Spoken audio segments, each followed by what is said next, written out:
a lot. Great. So obviously the title of the webinar is how coaching can support in transformation processes. So you already have a good idea of what the content today is going to be about. But of course, we want to make this webinar as relevant as possible for you, right? And therefore, we prepared a little poll. And this is where I would love you, Zsuzsanna, to run the first poll, which basically is about what are you expecting from the sessions and what from this session today, and what kind of inspired you to join today. So here you have, so here you go. You probably see it now.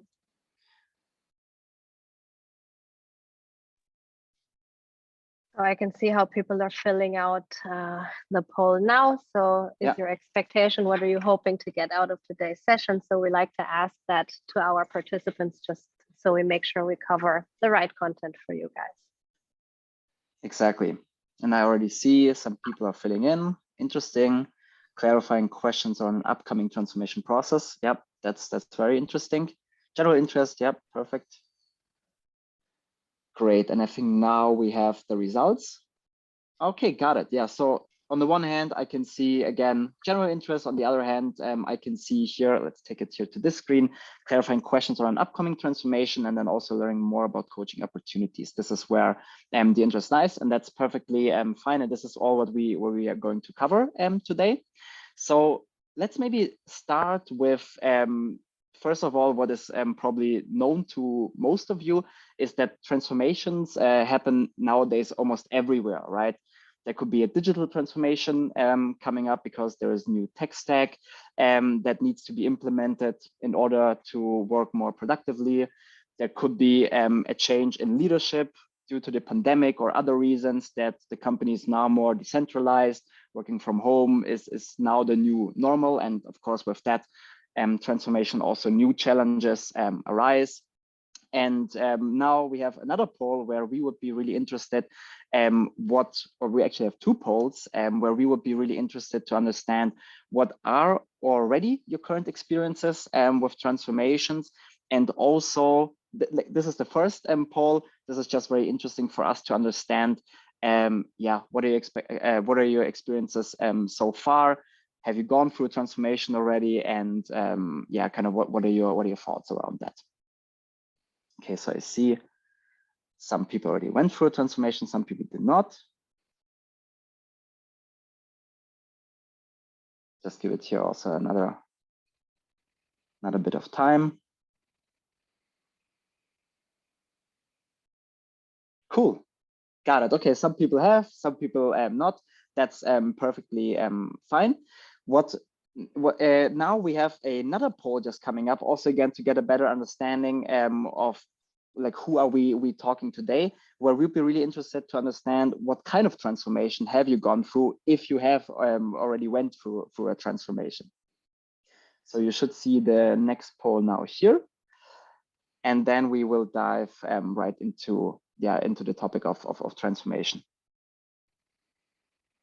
Got it. Digital transformation, remote leadership, reorganization. That's also something that I hear a lot nowadays, actually, from clients. Merger, acquisition.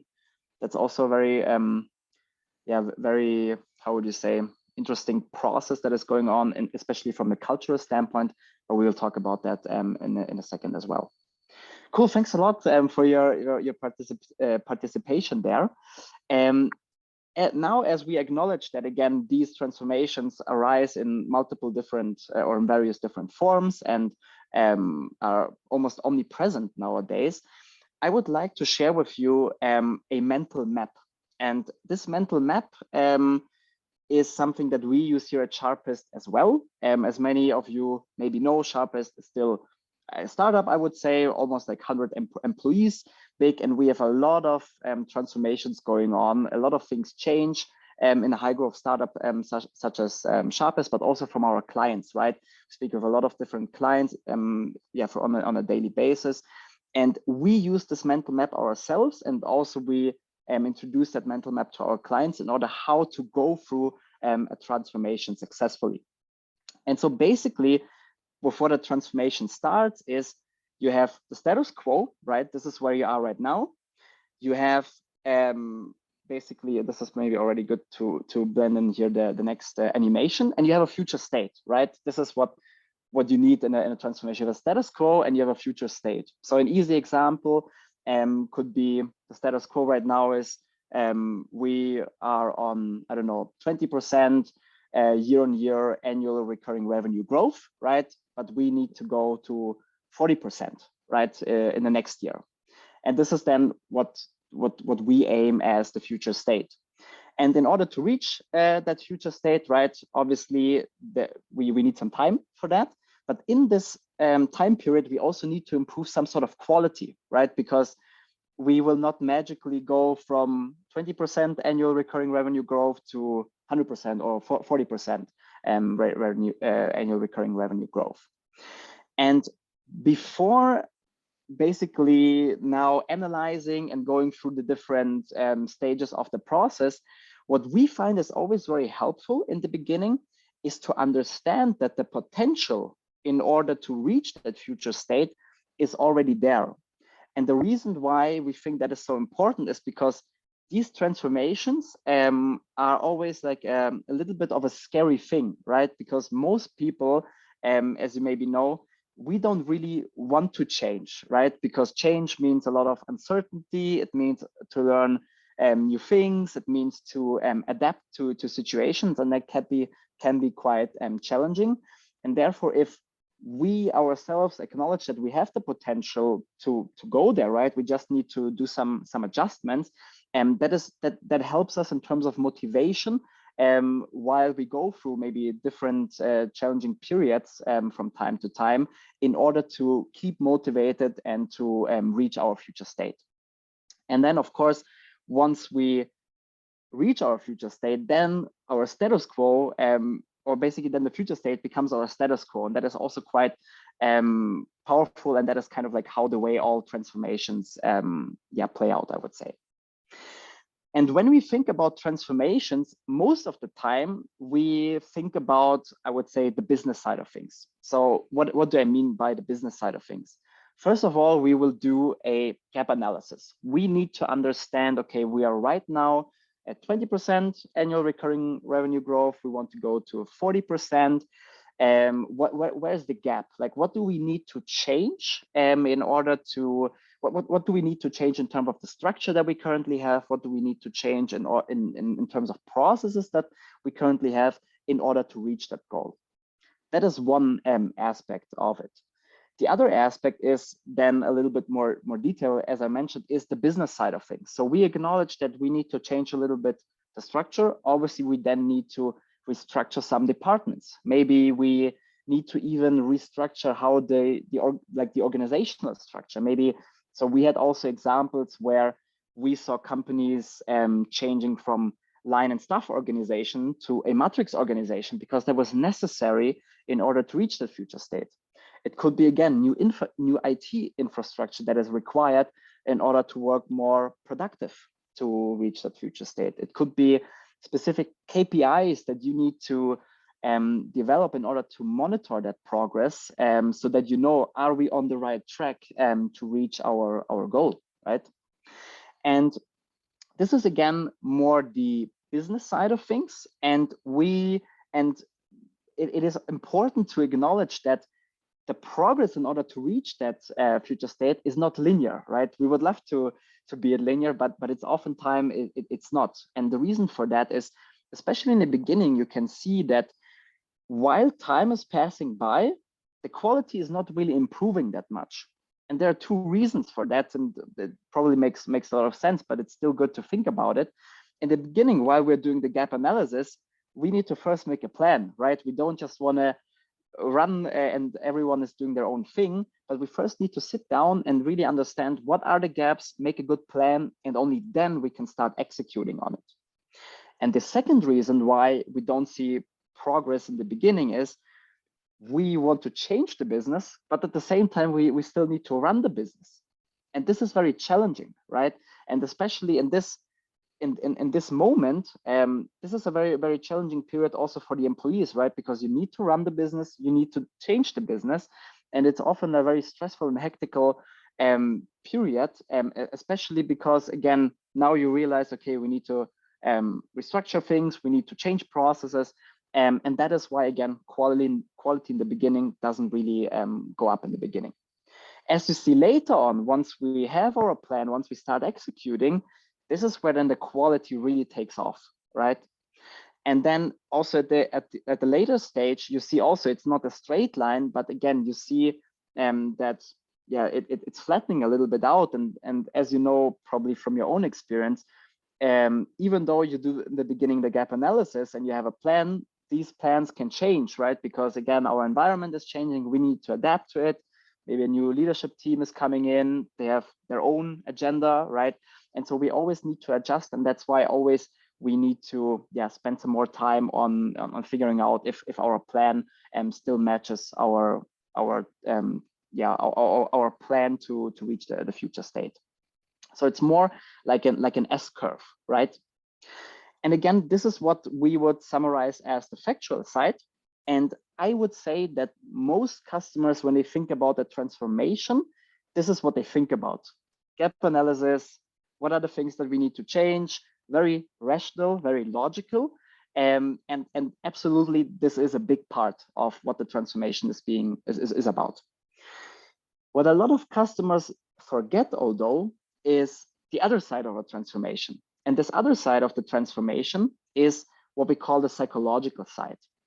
And before I go more in depth around what the psychological side is, I would love to, again, make this a little bit more interactive and just ask you what you think is the psychological side of the transformation. Please feel free to type in your answers in the chat, and then maybe, yeah, Zsuzsanna, I think I can see here the chat. Yeah, so please feel free to type in what you think the psychological side is, and then we can go a bit more in depth on that aspect.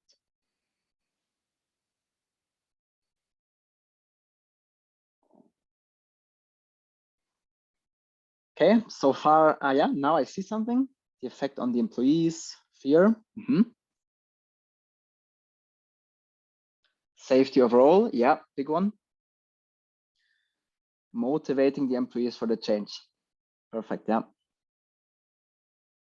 Uncertainty. Great. Own vision, mission, purpose. Those are all the right things that you are already say here in the chat. And what we summarize the psychological side of thing is a psychological side of the transformation is cultural development. And more broadly, or like more in detail, what does this mean, right? A big part of the psychological aspect of the transformation is, for example, the communication. And the communication is so important because there will be a lot of people who want to block the transformation, and not because they want to block it, but more because they are fearful. There's a lot of uncertainty going on. You are not sure about what will the future look for me, like what is going to happen if maybe my role is being made redundant, right? Like, how can I support this transformation if I don't know if this transformation will be beneficial to me? And that's why, for example, communication is so important, especially of our leaders who are the people most oftentimes are the drivers of such a transformation. We need to have good leadership principles in order to understand our decision-making process, in order to rely on these leadership principles if we have to make certain decisions in this process, right? Employee experience is a big one, right? Because as I mentioned, and also as you mentioned in the chat, this transformation is a very stressful period. We oftentimes hear from customers that employee churn is a big problem during this time, right? Because some people will just say, hey, this is too much uncertainty for me. I like this company, but I don't want to be exposed to something like this. And so I'm looking for maybe another employer, right? And the same goes for or what the conclusion is, employee experience is so important that we keep a really great employee experience, because otherwise, yeah, we will struggle with our employees, or to hold our employees. And learning and development is also really important, right? because in the transformations, oftentimes we also need to develop new skills. Our leaders need to step up, let's say, step up their game in terms of like how they are leading the team. They need to learn different soft skills in terms of like, again, communication being one of the most important one. And this is what oftentimes is being neglected. And this is why oftentimes we also, and you may also read in the news why a transformation process is taking longer than expected, right? You wanted it to have 2 years, but now suddenly it takes 3 years. And this is because some employees are not really driving the transformation. There's a lot of resistance going on, and it's on us. It's on every one of us, obviously, to move into the right direction. But what helps is really good leaders that are role models of this transformation, and also, as you mentioned, motivation. And what does motivation consist of? It oftentimes consists of these 3 P's, which are pain, pleasure, and purpose. And purpose is probably the strongest one. If we have a strong purpose, this is what will keep us driving and keep us going also through different through difficult periods, right? And what we have found, and this is kind of like on what basis Sharpist was founded, is that programmatic coaching is very, very beneficial in order to be like the intersection of the psychological side of things and the factual side of things, and helps to make this transformation process a success.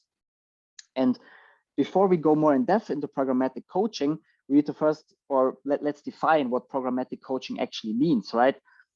Probably most of you are familiar what coaching is about.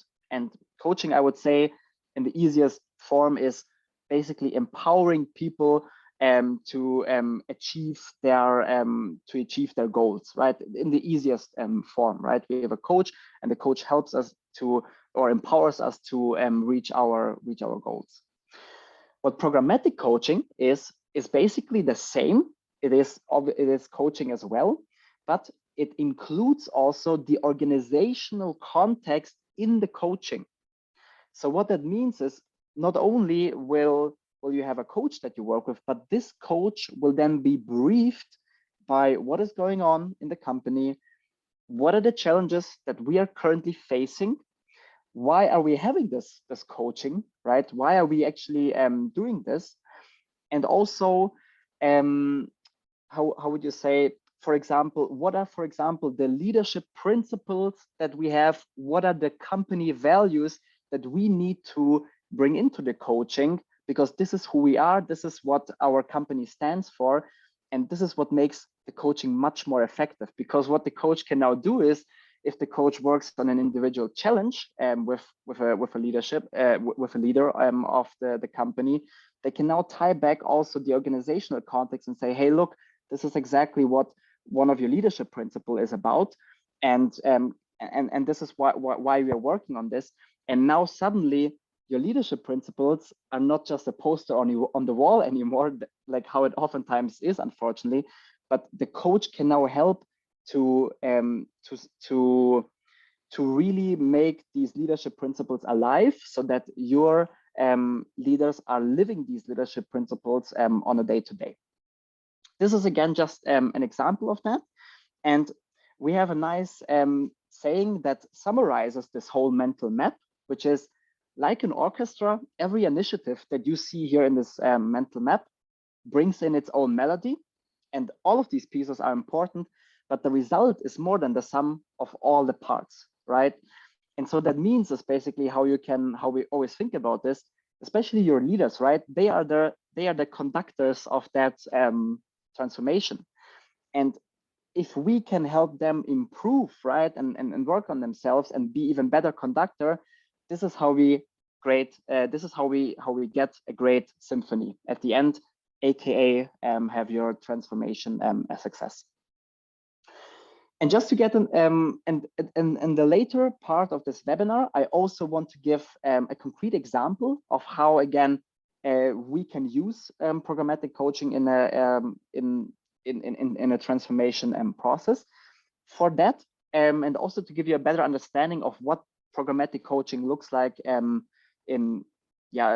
just in a little bit more detail, I will take the time now and also just introduce you a little bit to Sharpist and how we do it, right? We don't say that this is the best way to do it, but this is how we found to be very effective with our clients. And this is also what they need, right? And what it basically starts is, as we mentioned, before you include coaching as a support mechanism for your transformation, it is very important or beneficial for the coaches to know what is going on in the company. Again, what are the leadership principles, the company values, so they can be more effective in the coaching and basically again tie in the individual goals of your learners to the company goals, right? And what we then usually do is we do a goal assessment with the leaders, where again, more specifically, they can assess what are the goals that they want to work with, because that's obviously the most important thing, that the coach can help them on their individual challenge, and everyone has different individual challenges. Based on that, they get the best fitting coach from us. Then they have the video coaching. And then what we also do to support this programmatic coaching approach, we also offer microtasks. And just briefly again, so that you can also then understand the case study better, what a microtask actually is just a little piece of homework that the coach will assign to each of the learner after the coaching session. And even though it seems small, it is very important, because if you think about when the last time were that you were coached, let's say the company decided that you work, for example, in sales, and you go to a two-day workshop in some area, and you will learn a lot of new things. And oftentimes these workshops are really helpful, right? You learn a lot, you get a lot of new input, and there's a great energy and a great vibe. But the problem is, if afterwards you don't really do anything on it, or you don't really execute it, you forget most of it. And this is why, again, we also have these micro tasks. And again, tying that back to that programmatic coaching approach, this is where you can also have your leadership principles included and have basically them as sort of little micro tasks that you can then offer to your leaders to really strengthen what they work on in the coaching, but also make it relatable or tied together to the company situation. And just also to get a good or to show a little bit around the coaches themselves, because we work with bigger clients, or because let's put it in a different way, because these transformational processes are very are costing us a lot of resources, right? Not only money, right, but also a lot of time. It's a very stressful period. We also want to make sure, and this is also what I would suggest you, to only pick really the best coaches. And what I mean by that, only look for certified coaches by one of these associations. Only look for people who have at least 5 years of coaching experience, who have at least 2 to 3 years of leadership experience, right? Because again, most of your leaders will be the drivers of a transformation, and we need to empower especially them to make that a success. That's why, again, the quality of the coaches is so important.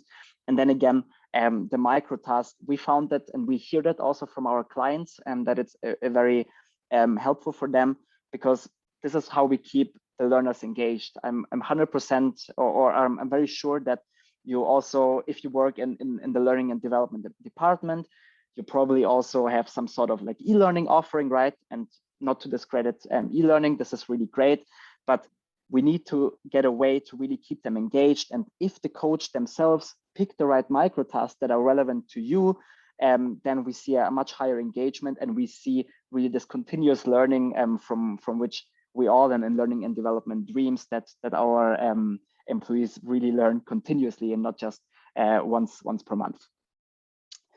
And then lastly, this is already the last part of the webinar, and I think we are really good on time here. I want to present how this now all ties together in a little case study. So how does the mental map and how does the coaching, the programmatic coaching offering has helped one of our clients, and yeah, we cannot name the client because they didn't want to, but this client is operating in the media space, right? And I just want to give like a short overview of what the transformation looked for them, right? And as you know, one of the biggest challenges if you work in a media company is, and this is an ongoing transformation, right? This is not something that started yesterday or so, is the fusion of, or let's say yeah, I think the merge is the better word, the merge of these two worlds, right? Like you have print media and you have digital media now. And in the past, it was only print media. And with, again, the digital media, a lot of things change, right? And the biggest change or the biggest pain point that this company has is that the half period of the content is much shorter than it used to be, right? Nowadays, we consume content or media on our phones, and every day we need some new pieces of information. We want to consume it fast. We have much less we have a much lower attention span that we used to have, right, with all the things that are going on. And this is a big change, right? So this is why we also need to adjust our way of editoring, right, of how we create content. And this is one of the big pain points that this customer has. And the other is that the marketing change, the marketing of our media offering changes also drastically, right? Back in the days, we were working with a car dealership that said, yes, I want to have my advertisement displayed in your local newspaper. Nowadays, they say, why should I do that? I can advertise on Facebook or any other social media platform where I can reach people much more targetedly than I can do with your newspaper, right? And I have much better analytics. And so these are all the challenges that this customer is facing. And what they did as a result of it, they saw the need that especially the top managers, right, who are one level underneath the C-level, they have to make sure that this transition or this merge between those two worlds needs to go smoothly, right? Or they are responsible for that. And this is why they offered them coaching. And we did this in a period of 6 months because this is a client who, again, was very conservative. They wanted to try it out in a smaller scale to see how the managers, first of all, will like it, right? And the second of all, what will the results be of that? So they got 6.5 hours of coaching in this 6-month period, and coaching topics included leadership. Obviously, that's quite broad, right? But again, the managers themselves then assessed in their goal assessment, assessed a little bit more in detail what they want to work on that. Facilitate collaboration is a big one, right? Because we need a better collaboration now between editors and the marketing team. Just as one example, there are a lot more examples where collaboration was needed. Entrepreneurship was a big one, and resilience, right? And this is also something that is oftentimes being neglected. If you only think about the business side of things, it's very rational, right? Okay, you need to go from A to B, then yeah, these are the steps you have to take. But we oftentimes forget how, again, stressful this period is. And you see that especially the top level managers who have the most pressure to deal with because they need to run the business but also change the business. Resilience was also one of the coaching topics that they took in their coaching. And in order to then really measure the results, right? Because what was the goal of that coaching? We wanted to see, or the C-level wanted to see, how are our leaders improving on specific behavioral changes. And what we took as a basis for that, we looked at the company values, and from the company values, we extracted or we developed specific leadership principles, right? And we wanted to measure in a 180-degree feedback where the leader themselves would assess themselves, how they made progress on that specific leadership principles, how their direct reports thought that they improved after the coaching, and also how the superiors, or how the C-level now thinks that this manager has improved in these specific areas. And also, again, to tie that back to the programmatic coaching approach, what we mentioned earlier, we then also created, as part of it, a learning journey based on these company values. So the company values were part of the microtasks, so that not only they work on their individual challenges, but they also have the context of the company values, so that the coaches have also the context of the company values, and therefore make the coaching much more effective. And we see the proof that the coaching was very effective, because after the 180-degree feedback, we saw a significant improvement of all the leadership principles. And of course, this is some sort of subjective, right? Because again, the manager assesses themselves on how they think they improved. But again, this is why we also did 180-degree feedback, because we wanted to get the full picture. How does the direct reports see the manager improved? How did the C-level think that the managers improved? And we saw a significant improvement on these behavior changes on all levels. And we also saw what we also did is we measured their goal attainment, and we actually saw that a lot of goals that they published in the beginning in their goal assessment were improved. And this is why the client in the end decided to then roll this out to the broader leadership team, and also to renew their partnership with us, because again, they really saw the return of their own investment. So that is pretty much it. I think we are really good on time. And now we can go a little bit into more in depth around the questions. So I think it's a good idea maybe to stop sharing my screen. And then, yeah, we can talk about that in a little bit more detail. So let me just maybe look at the chat here. So yeah, I'm not sharing my screen here anymore. Let's take this a little bit here to the left. Got it. So let me check the chat here. Our goals achievable, I believe that was from the last part. The question here that I see is, why 180-degree and not 360-degree feedback? Okay, I see another question. Let me just quickly offer answer the first question. This is what the customer felt was enough in order to see improvement. Obviously, a 360-degree feedback is also a little bit more time consuming, and I believe, again, I was not obviously I was involved in that, but from our discussions from the customer success team with the client, 180-degree feedback was just enough for them to measure the results. The next question is, how do you encourage companies to recognize the value of coaching? Well, this is a very a big topic or a very big challenge, I would say, because it's kind of like or like just in general, like the topic of learning is kind of like going to a doctor's appointment, right? Like, yeah, it's important, but you do it only in the last minute when you already have the pain, right? And this is also sometimes that we see that companies don't really look at coaching until it really becomes a problem. And what I mean by that, until it becomes a problem, is people are leaving the company, goals are not being met. Again, transformation processes take much longer than expected.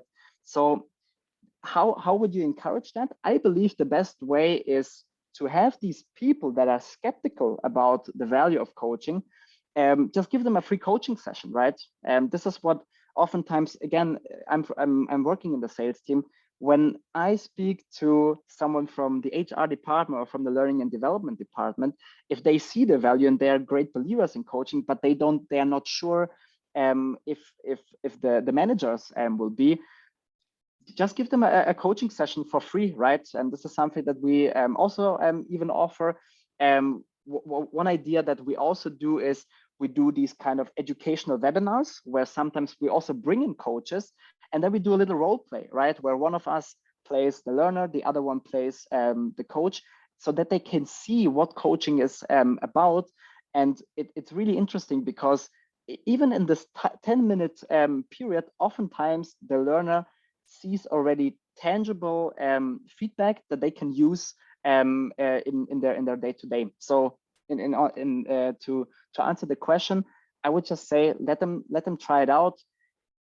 If again the employee has a learning and development budget, just tell them, hey, just take a piece of that, try it out, and then decide for yourself if you see the benefit of it.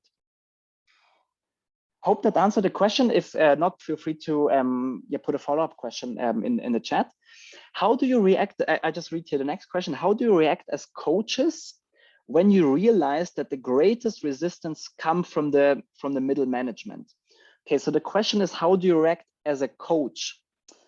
Well, that's actually a good question. I don't think that I have a great answer to it. I mean, obviously in a company you always have different agendas, right? And I would just say try to first understand why the middle management is blocking it, and on the other hand, try to make it as easy as possible for them, right? If you are a coach yourself, I would again try to seek the conversation with the middle management and see where is the resistance coming from, and have an honest and open conversation about that. And another good tip that can work in order to convince the middle management is, what I found from customer conversations is that oftentimes the management is blocking coaching because it's internally. And why are they blocking that is that they are scared that the topics from the coaching will go out to the public, right? And this is a big problem, because oftentimes what we also see in the coaching is that sometimes a manager has a difficult time with their superior, right? So there is some conflict management that or there's a conflict going on, and this is why sometimes managers don't want to get coached internally, because they are scared that the coach then will feed this information to the superior and they are in danger, right? And this is a very, I think, a legitimate concern that they might have. So this is why I would recommend, if the middle management is a little bit skeptical about it, pick an external provider and say, hey, just try it out. Like we have, I don't know, we purchased 2 coaching sessions and give it a try. That would be my my suggestion. But again, I think most important is really to understand where is this resistance coming from. So it's very individual, I would say. Great. Any other questions on that? I think we are really good to go. Also, one thing that I forgot to say, and maybe Zsuzsanna, you can, yeah, perfect, great. You agree with that.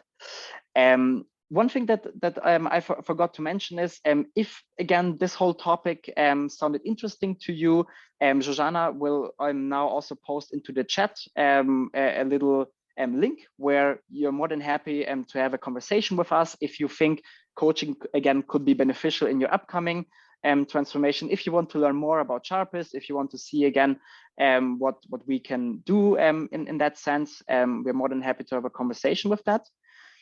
Other than that, if there are no other questions on your end, I would like to thanks a lot for taking the time, for being so interactive there, and yeah, I appreciate it. Thanks a lot for the compliment. So yeah, again, thanks a lot for taking the time. Thanks a lot for your attention and your interactivity. And yeah, if you're interested in learning more, feel free to book a call with us. Other than that, you can find me on LinkedIn and direct message me if you have any questions, of course. Great. With that, Zsuzsanna, I believe we can wrap it up. So yeah, thanks a lot for taking the time, and have a great rest of the week. All right, see you.